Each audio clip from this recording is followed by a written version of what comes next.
Fala galera do terceiro ano, tudo bem? Como é que vocês estão? Espero que estejam bem.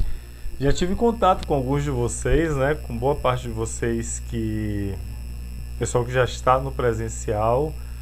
Eu voltei à atividade presencial, mas estou dando aula no primeiro ano para compor a equipe do primeiro ano e eventualmente participo de algumas atividades do terceiro. Tive a chance de vê-los no auditório, no conjunto, e fiscalizar uma prova também. Mas enfim, faz parte desse retorno, né? Ainda em cenário pandêmico. Espero realmente que estejam bem e estamos chegando aqui para fazer uma das nossas últimas aulas regulares para todo o terceiro ano, não é? Vocês já tiveram uma aula similar com a Cláudia, que são as aulas de revisão voltados para a 9. Eu sei que parece repetitivo, mas eu tenho que insistir nisso. A A9 é uma prova centralizada e feita por um dos colégios militares e mandado pela DEPA, né, que é o órgão que centraliza os colégios militares para todos nós. Então nós não sabemos exatamente qual é que vai ser o padrão da prova, o que vai abordar, e esse desafio é ainda maior nesse trimestre, porque nós trabalhamos com conflitos e tensões territoriais pelo mundo. Então o universo de assuntos que podem aparecer é bastante grande, não é?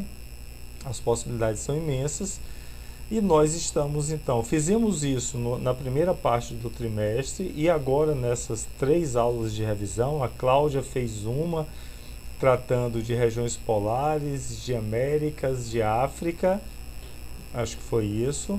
Eu vou fazer essa tratando de Ásia, especificamente a região do mundo islâmico, né?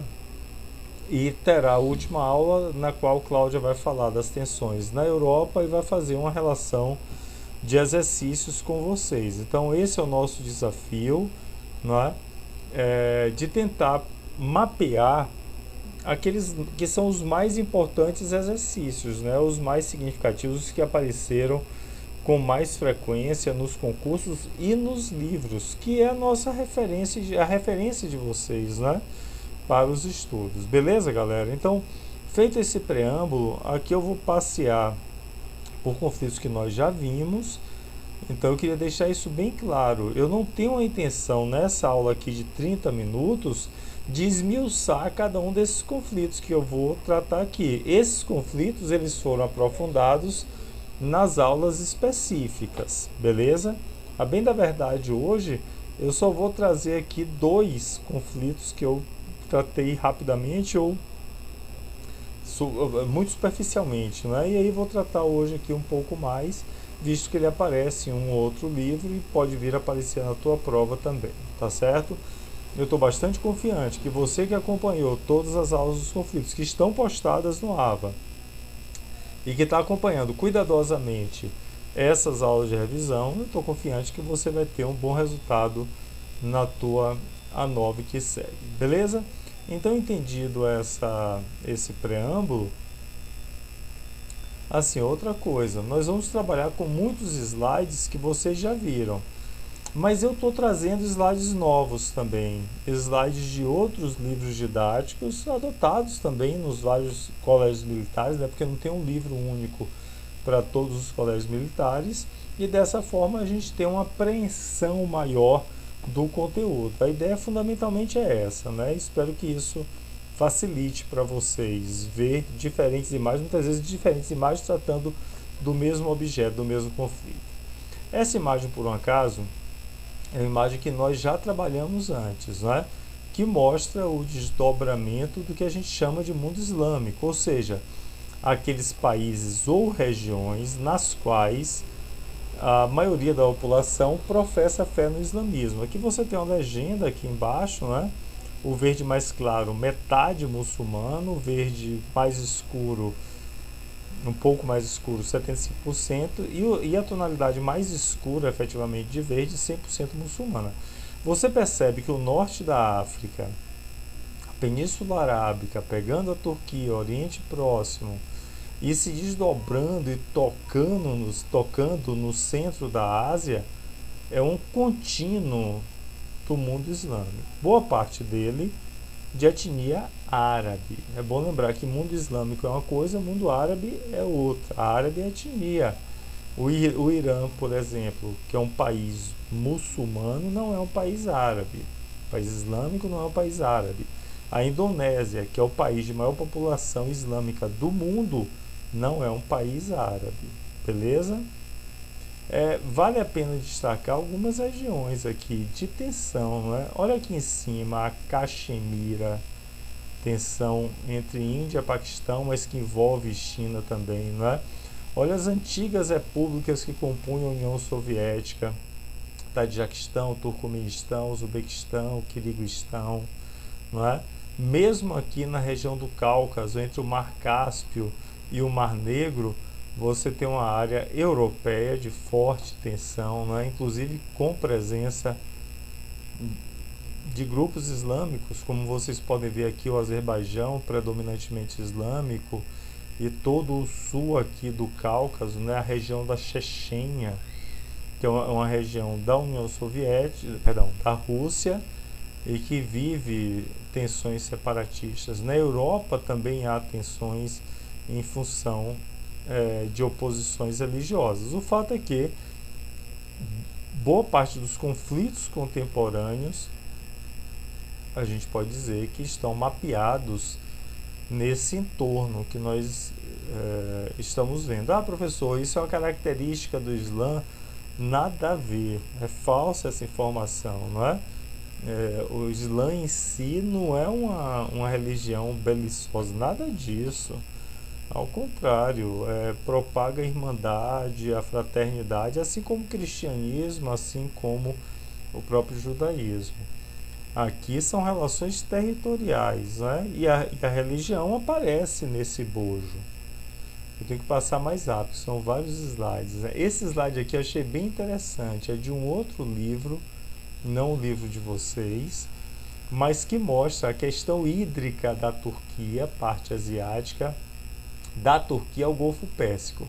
Essa região, a Península Arábica especificamente, é uma área predominantemente desértica. Olha onde está aqui Israel, né? E aí ele fala das situações hidroconflitivas. Numa área desértica, ter posse de água significa muita coisa. Significa controle da vida, por exemplo, não é?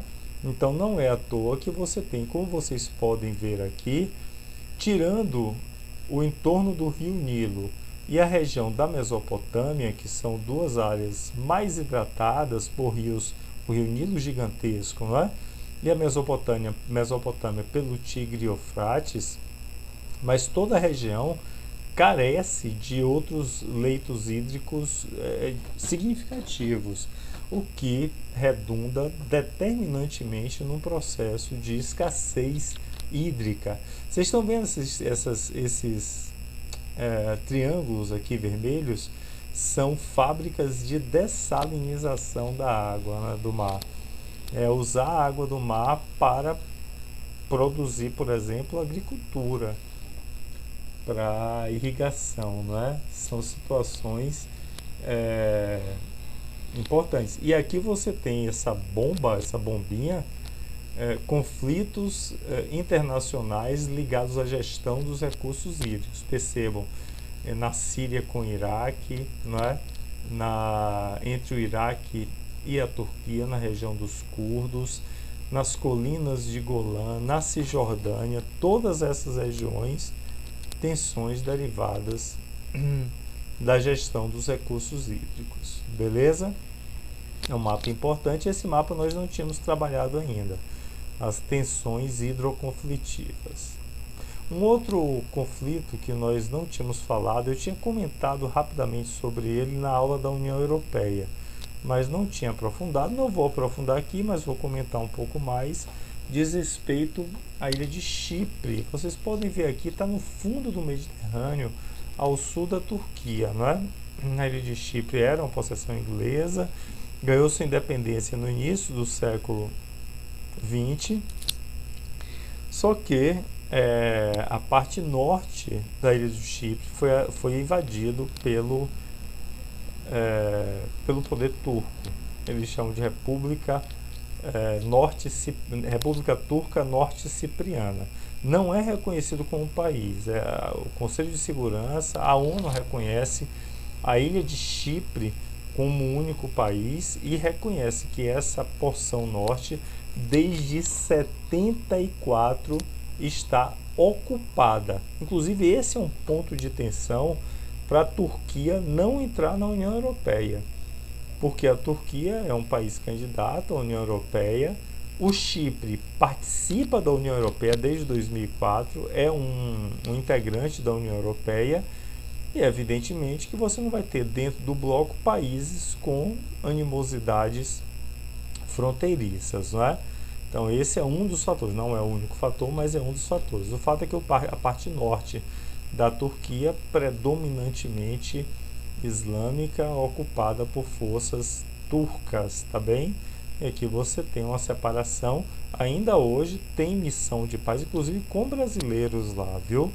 Zona neutra sob controle das Nações Unidas, como vocês podem ver aqui. Professor, mas Chipre é Europa, por que está falando aqui? Eu vou acabar tratando de algumas regiões, como da África, da Europa, que não estão necessariamente na Ásia, que é o objeto que eu vou tratar hoje, mas eu vou mencionar essas regiões porque fazem parte desse entorno do mundo islâmico. Bom, não tem como falar, onde é que eu boto? Não tem como falar de conflitos, de tensões, sem fazer menção, galera, aos choques do petróleo. Pessoal, isso cai e cai muito. Eu acho que tem uma chance muito grande de aparecer na tua prova. Foram situações em que conflitos territoriais no mundo islâmico, na área produtora de petróleo, aqui você tem um gráfico com as maiores reservas de petróleo do mundo, percebam só. Primeiro, Arábia Saudita. Segundo, Irã. Terceiro, Iraque. Quarto, Kuwait. Quinto, Emirados Árabes Unidos. Ou seja, as 5 maiores reservas de petróleo do mundo estão no Golfo Pérsico, no entorno do Golfo Pérsico. Se você tem um conflito territorial aí, você tem dificuldade para escoar essa produção. E aí a lei da oferta e da procura. Se tem pouca oferta, aumenta o preço. Assim foram os choques do petróleo, não é? O primeiro choque aconteceu em 1973, parece pouco aqui, né? Se você compara com o preço do que o barril veio a experimentar depois. Mas o fato é que o primeiro choque do petróleo foi o que sinalizou esse perfil de problema, não é? Foi um conflito que aconteceu em Israel, e aí a Liga Árabe, países da Liga Árabe tentaram invadir Israel em 1973, na Guerra de Yom Kippur. Perderam militarmente e tiveram como reação a retirada do petróleo do mercado para que houvesse um aumento do preço. Olha o aumento do preço aqui, onde eu estou passando o mouse, não é?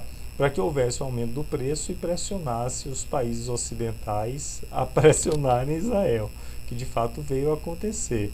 Em 79 acontece a guerra entre o Iraque e Irã, terceiro e segundo maiores reservas de petróleo do mundo. O petróleo de novo sai do mercado. E depois, em 91, o Iraque invade o Kuwait. São os 3 choques do petróleo clássicos. Depois você vai ver outros momentos, como por exemplo, quando os Estados Unidos invadem o Iraque, ou então na Primavera Árabe, que o barril do petróleo subiu enormemente, né? Mas quando a gente fala de choques do petróleo, os livros mencionam esses 3 primeiros choques: a Guerra de Yom Kippur, a Revolução Iraniana e a Guerra do Golfo, não é? Que foi quando o Iraque, segunda maior reserva, invadiu o Kuwait, 4ª maior reserva de petróleo do mundo. Beleza, eu vou procurar dar fluidez na apresentação, porque são muitos slides e nós já estamos chegando na metade do tempo. Aqui está o Golfo Pérsico, não é? Como eu falei, primeira reserva do mundo, Arábia Saudita. Segunda, Irã. Terceira, Iraque. Quarta, Kuwait. 5ª maior reserva de petróleo do mundo, Emirados Árabes Unidos. Todos esses no entorno do Golfo Pérsico. Esse petróleo é produzido sempre em áreas sedimentares, né? Porque petróleo é sedimentação marinha, é fossilização de seres do mar. especialmente no período na era Mesozoica, e tem muito também em águas, né, chamado petróleo offshore, tá certo? Aqui tem outros países importantes, como Catar, como Bahrein, né? Omã. Aqui mais ao sul da Península Arábica tem Iêmen, que está em conflito, ainda derivado da Primavera Árabe, e ainda não pacificou completamente. Vamos lá, o trovoada está vindo aqui. Olha só, esse mapa é muito instigante, né? Também é um mapa que pega uma parte sul da Europa, o sul da Rússia, entre o Mar Cáspio e o Mar Negro. É uma região de bastante tensão territorial. Aqui você está vendo a Turquia, o Irã, o Mar Cáspio, a Rússia e o Mar Negro. Olha só que entorno, né? Essa é uma região montanhosa. E em 1991, quando houve o esfacelamento da União Soviética, surgiram 3 novos países. Geórgia, na verdade, países que tinham ocupação ancestral, mas que estavam vinculados à União Soviética. E aqui ganharam independência: a Geórgia, a Armênia e Azerbaijão. Bom, essa região, como vocês estão vendo, é a chamada aqui jazidas de petróleo e oleodutos. Então você tem aqui áreas de grande produção de gás e petróleo e escoamento para a Europa, para alimentar a Europa a partir de gasodutos e oleodutos, né? O que é que significa isso? Um conflito nessa região ou tensões mais intensas nessa região pode impactar no abastecimento da Europa de gás e petróleo, não é? Que é um grande consumidor. E aqui você tem várias situações de tensão. A própria Chechênia, que eu vou comentar ali adiante, aqui está a Chechênia, não é? Que é uma república que pede a independência da Rússia, e a Rússia não concedeu essa independência. Na Ossétia do Sul, na Geórgia, você tem movimentos separatistas e um movimento que bastante caiu inclusive na prova da SpaceX agora, não é? O de Nagorno-Karabakh, uma província do Azerbaijão ocupada secularmente por armênios ortodoxos, os azerbaijões islâmicos, e você tem o fator religioso também como pano de fundo dessa área de tensão. Imagine só, eu estou falando de uma, proporcionalmente, né, a dimensão do mundo, do Brasil e até da própria Europa, uma pequena região, não é? Na região do Cáucaso, e nós estamos vendo vários focos de tensão nessa região, a região que economicamente, ratifico o que eu falei, é muito importante por conta tanto da produção como de escoamento de petróleo e gás. Aqui essas áreas rachuradas são reservas de petróleo. Beleza, beleza? Bom, o Afeganistão está muito em voga, né? Apareceu bastante na mídia por conta da saída dos norte-americanos esse ano, agora alguns meses, de lá, depois de cerca de 20 anos de ocupação. Galera, o Azerbaijão é um país muito peculiar, ele já foi invadido por vários outros grupos, impérios. Os britânicos já tentaram chegar, e mais recentemente 2 que você precisa saber que podem estar na prova. Em 79 houve uma tentativa de invasão do Afeganistão pelos soviéticos, era a União Soviética, era a Guerra Fria. Os norte-americanos armaram os afegãos, chamados mujahidins, os guerreiros da montanha, porque essa área aqui é montanhosa, né? Dificílima de combate. É uma área desértica, semidesértica e montanhosa. Então, eles fortemente armados em áreas de montanhas venceram os soviéticos, e depois, agora já no século XXI, com o ataque de 11 de setembro, as Torres Gêmeas dos Estados Unidos vieram buscar os norte-americanos vieram a ocupar o Afeganistão, localizaram e mataram o Osama Bin Laden nessa região. Só que agora, com a saída, percebeu-se que eles não tinham pacificado, ao contrário, eles estiveram aqui, mas os talibãs nunca deixaram de fazer resistência e de manter controle de várias regiões. Não é à toa que assim que houve a saída, na verdade concomitante à saída das tropas norte-americanas, os talibãs já estavam retomando o poder, não é? É um país que certamente pode aparecer na tua prova. Bom, dos conflitos, esse eu tenho segurança que vai estar na tua prova. O conflito da partilha da Palestina, o conflito entre judeus de Israel e muçulmanos da Palestina. É um conflito que tem um histórico muito anterior, muito antigo, lá do povo hebreu que ocupou essa região 2000 anos antes de Cristo. Aí depois, só muito depois, no século VII, veio o islamismo. Os hebreus já tinham sido expulsos dessa terra. O fato é que após a Segunda Guerra Mundial, teve a questão do Holocausto, a perseguição aos judeus, e após a Segunda Guerra Mundial, a ONU, recém-criada, impõe a partilha da Palestina. O país que era a Palestina passa a ser dividido. Parte continua a ser Palestina, o que está em laranja, e a maior parte, 54%, passa a ser um país judeu. Ambos não são países contínuos, né, como vocês podem ver aqui. Pois bem, isso certamente não foi aceito, a Liga Árabe não reconheceu Israel, e a partir daí você teve uma sequência de conflitos. Eu recomendo mesmo que vocês assistam a aula específica que eu fiz sobre a questão palestina. São 45 minutos falando sobre esse tema, tratando dos principais acordos, e eu acho mesmo que isso pode cair. Aqui tem uma sinalização, não é? Dos conflitos, eu chamo muita atenção, eu vou chamar atenção para 4 momentos desse conflito. Certamente, 47, a criação do Estado de Israel, que é o estopim recente desse conflito, não é? Depois, a Guerra dos 6 Dias, em 67, quando Israel ocupa tudo o que era a Palestina, e a Palestina deixa de existir enquanto país, tudo passa a ser Israel. Em 73, a Guerra de Yom Kippur, que é o choque do petróleo, né, e por isso é importante, quando a Liga Árabe tenta retomar a Palestina, mas perde militarmente, e aí usa o petróleo como arma. E eu vou chamar muito a atenção aqui para o final da década de 80 e início de 90, os chamados Acordos de Oslo, que foi a paz em migalhas, né? Deixa eu botar essa imagem aqui, é uma imagem muito bacana. O texto não está tão claro, mas dá para ler. E tem esses momentos que eu falei aqui, né? 47, aí depois Israel se torna um país soberano, né? Assume a sua independência, vem a Guerra dos 6 Dias, aqui 67, e atualmente é essa a situação. O texto aqui não ajuda muito, mas eu acho que é possível fazer a leitura.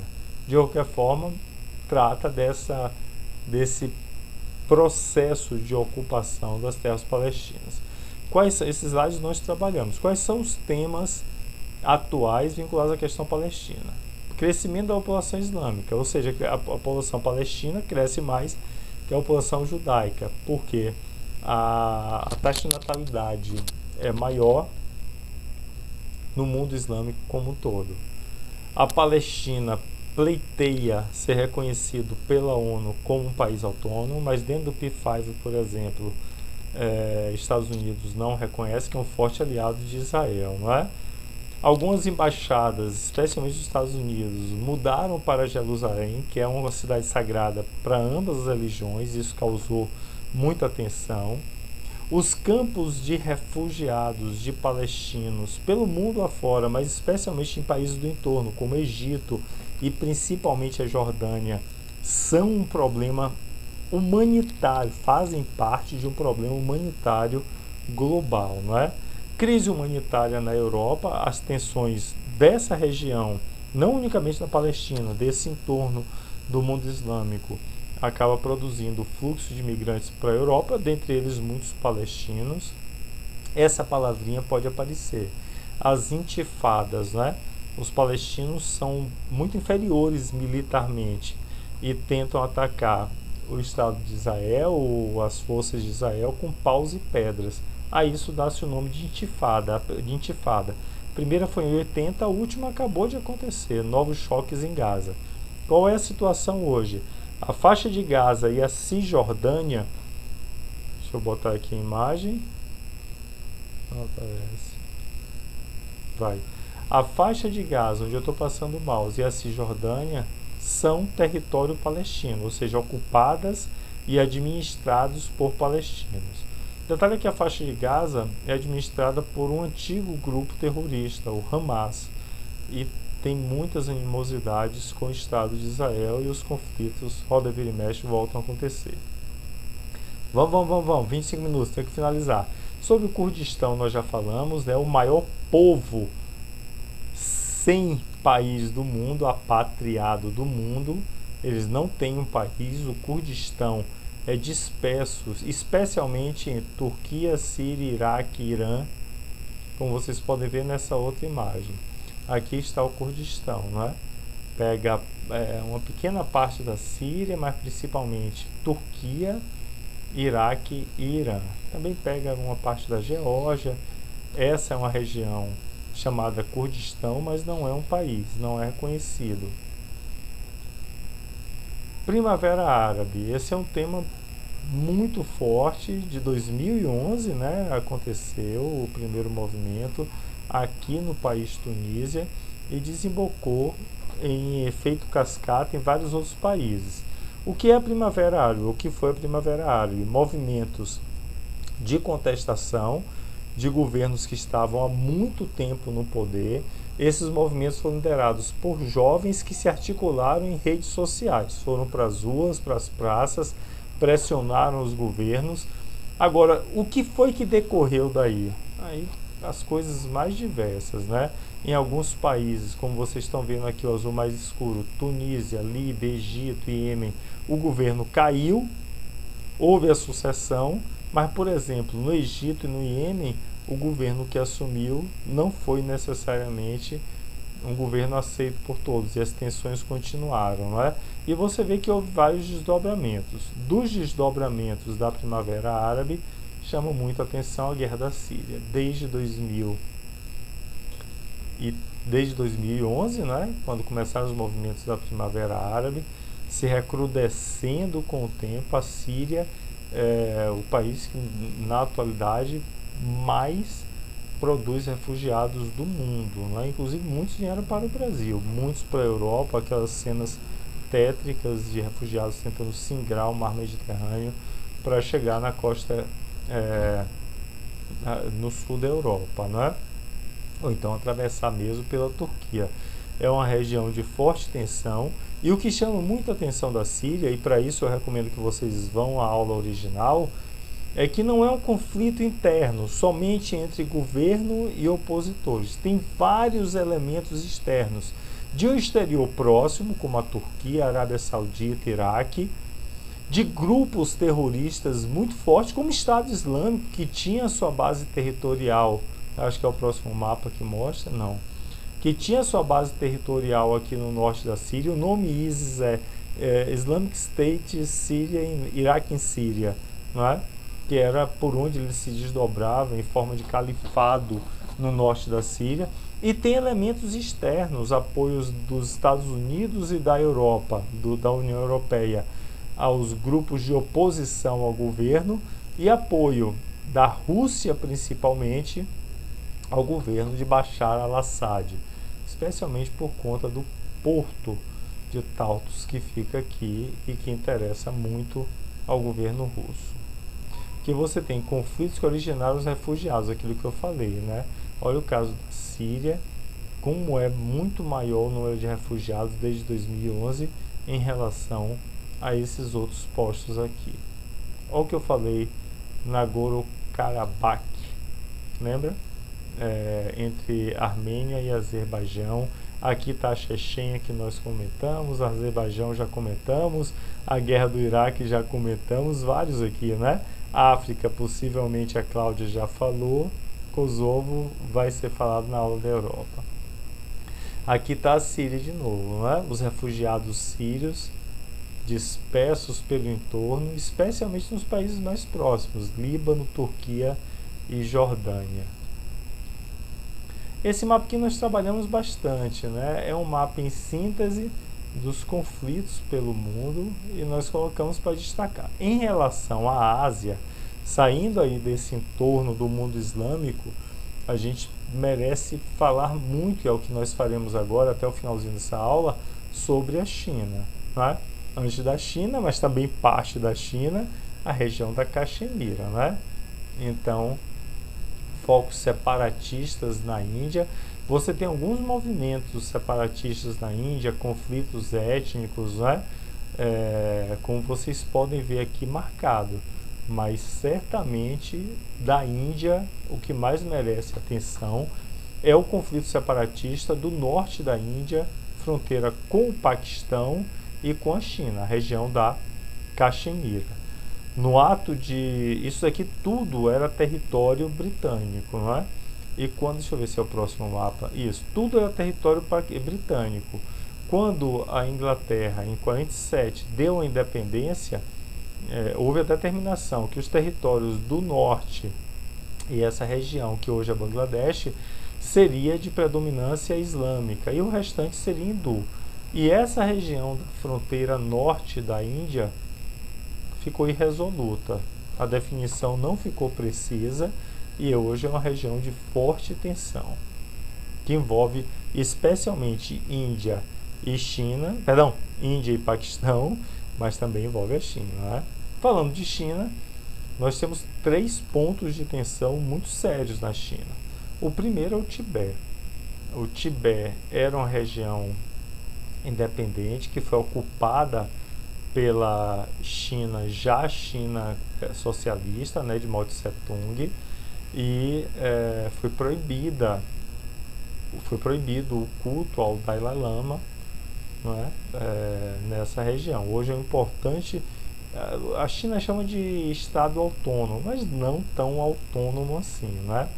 É um estado tampão bem importante, porque está em grande altitude, é um grande estado e que separa, meio que protege, por assim dizer, a China, a parte mais ocupada da China, do outro gigante demográfico do continente, que é a Índia, né? Eu não vou fazer a leitura, mas recomendo que vocês leiam. Um outro ponto de tensão muito forte é com a ilha de Taiwan. A ilha de Taiwan, que fica ao sul da China. Quando a China se transformou no país socialista em 49, a revolução que fez o Partido Comunista Chinês chegar ao poder com Mao Tse Tung, a oposição foi para a ilha de Taiwan e formou um outro país, a China nacionalista, né? A República da China. O fato é que Taiwan recebeu forte investimento norte-americano, virou um dos tigres asiáticos, só que a China reclama para si a posse de Taiwan.